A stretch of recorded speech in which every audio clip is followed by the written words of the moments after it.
have next presenter, Mr. Edward Bissen. His title of the presentation is Stability and Bifurcation Analysis of Sodium Boiling in a Generation 4 SFR Core. Mr. Bissen has a master's degree in mechanical engineering with magna cum laude from Catholic University in Louvain. Master thesis was on aerodynamic impact of closed wheels on ground vehicles at the Von Karman Institute. He started PhD at CEA in Kadrash in October 2016 on stability and bifurcation analysis of sodium boiling in a Generation 4 SFR core. Edward, thank you.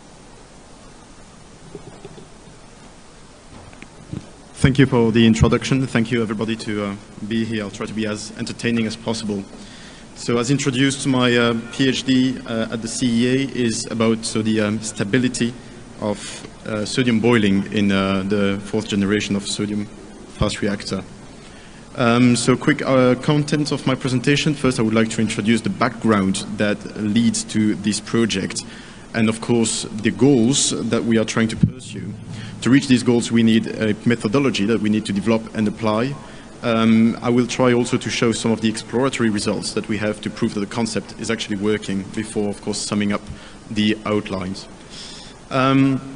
So, as I said, I'm working on the 4th generation of SFR. Specifically, I'm working in the context of unprotected loss of flow transient, ULOF. The idea here is really a study that goes beyond the passive safety, so a scenario that shouldn't happen. But if it does, this scenario will lead to sodium boiling.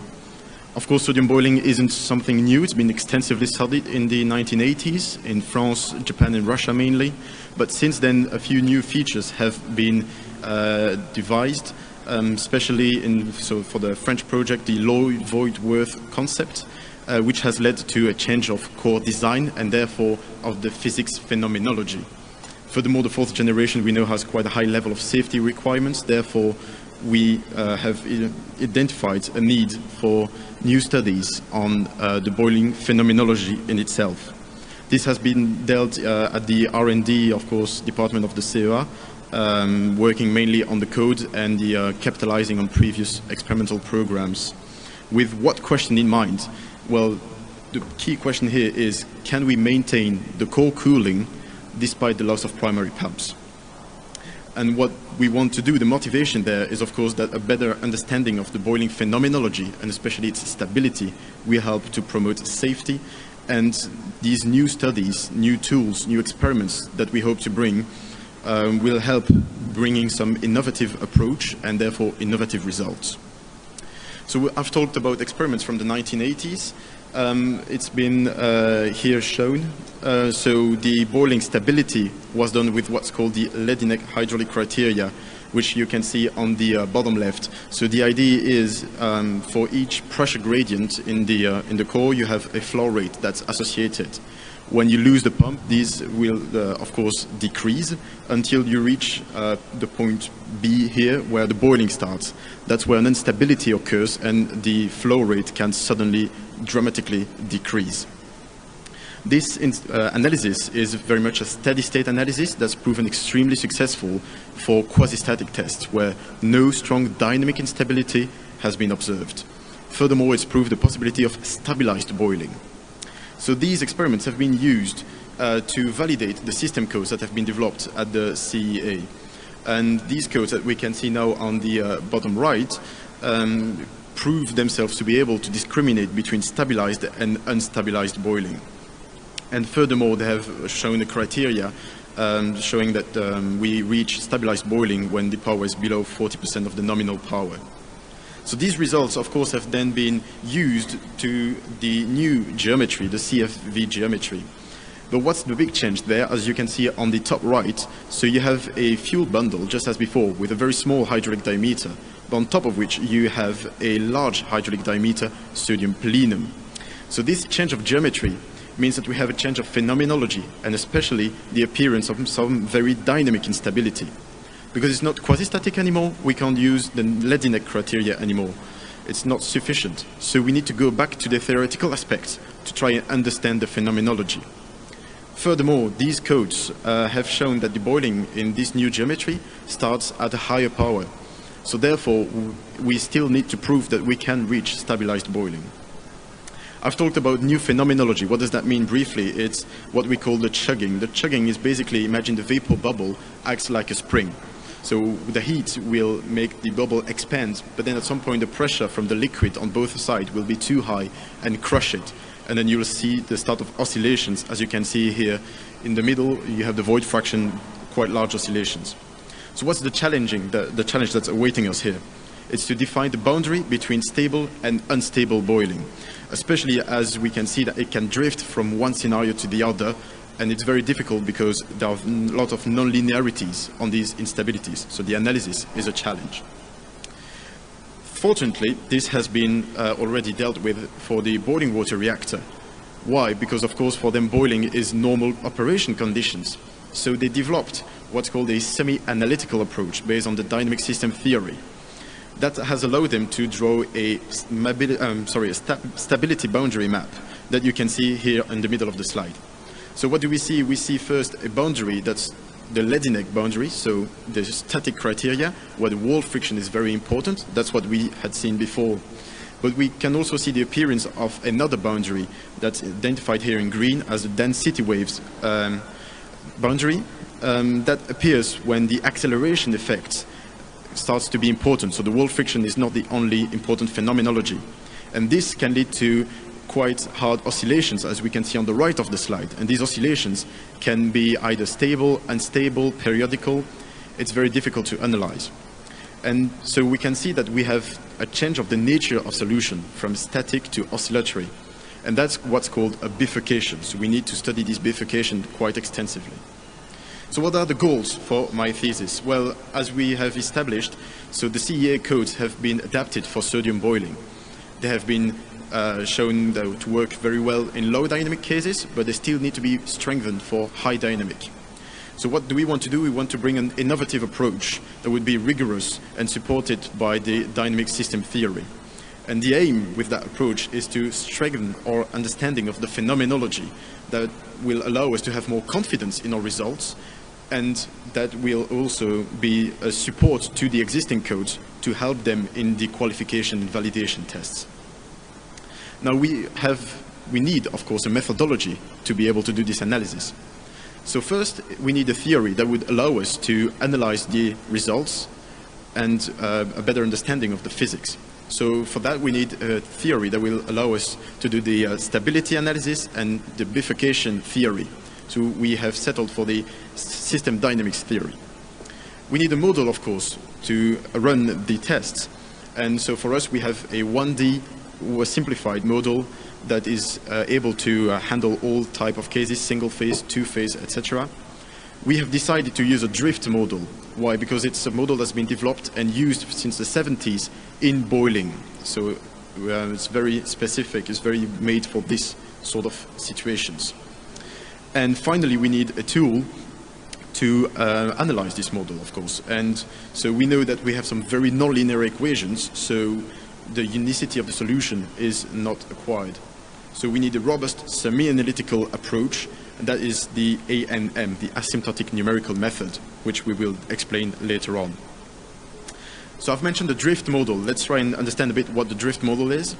So here you have on the slide the 1D mixture energy conservation. So what you can see is that this equation is written with the mixture characteristics. So that means we don't have any interaction terms in between the phases. So that makes it simpler to write. On the other hand, though, we have the appearance of a drift term, as we can see on this equation. So we have a heat source term that goes into increasing the enthalpy, but also some drift. And now we need to understand what the drift is so that we can run this model properly. What is the drift? Well, briefly, it is the slip between the vapor and liquid phases. And this can be determined experimentally, as it's been done already at the CEA in a size 1 mock-up of Gen 4 geometry, quite successfully. How are we going to solve these equations? As we said, we have some very nonlinear equations, so we need to be very cautious about the way we solve them. So that's why we use the asymptotic numerical method. That is a high-order predictor-corrector method where the unknowns are developed as Taylor series. So that's how we can adapt. And this will allow to transform these nonlinear equations into sets of linear equations that can then be solved very rigorously. This A&M is what's called a continuation method. So the idea is you start from a fundamental solution and you follow all the solution branches so that you are sure to have found all the solution and also all the critical bifurcation points. That will be the starting point of our stability analysis. What challenges are awaiting us? Well, the first is, of course, to have such a rigorous method, we need some very strict formalism. So, for example, we can't use any if statement in the code because everything has to be continuous and derivable. So it's a big challenge. And so we need to rewrite the equations and the junctions. And on the other hand, we need to develop the stability analysis in itself. And that is a big challenge also. What is the strategy that we are planning to apply to solve these challenges? So first, we need to develop the model. So we need to adapt the equations to the formalism that we've just talked about. And we need also to verify the code.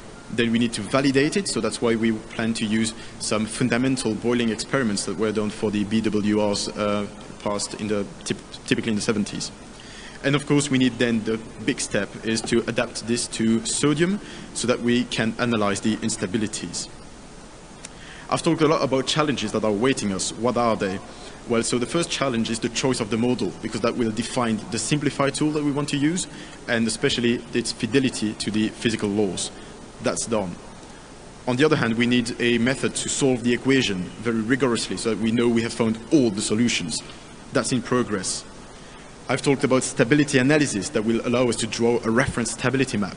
That is in its early development at the moment. And then we need, of course, to validate so that we can prove that our concept works using some experiments results. And of course, then we need to analyze all the results, otherwise we'll have done all this for nothing. And that's the physical understanding that we, of course, still need to work on. So quickly, the summary of what is my presentation and therefore my PhD. What do we want to do? We want to deepen our knowledge of the sodium boiling phenomenology. We want to understand what's happening. To do that, we want to draw a reference stability map that will allow us to discriminate between stable, unstable, the different nature of the solutions.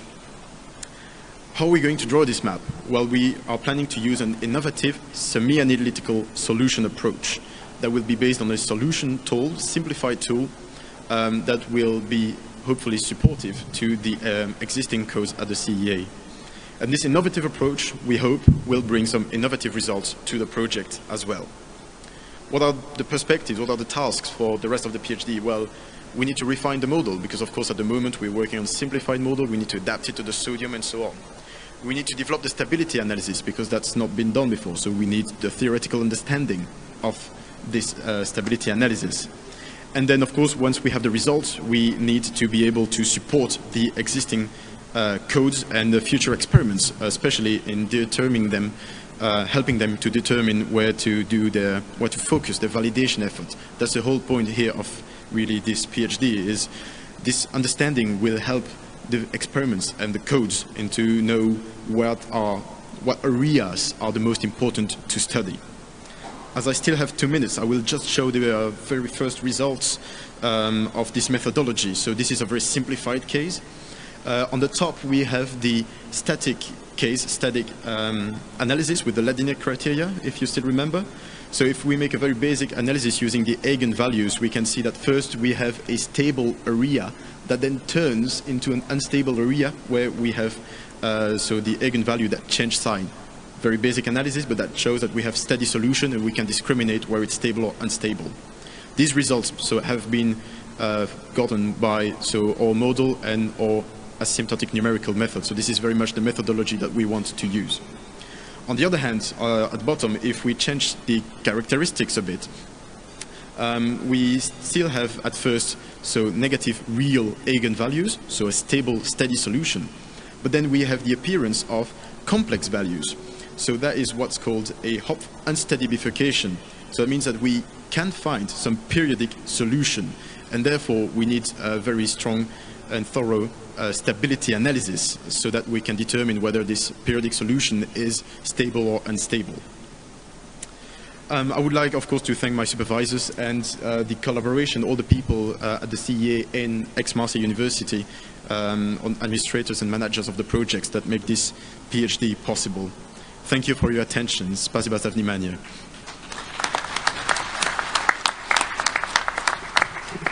Thank you, Edward, for touching on this very important issue of sodium boiling.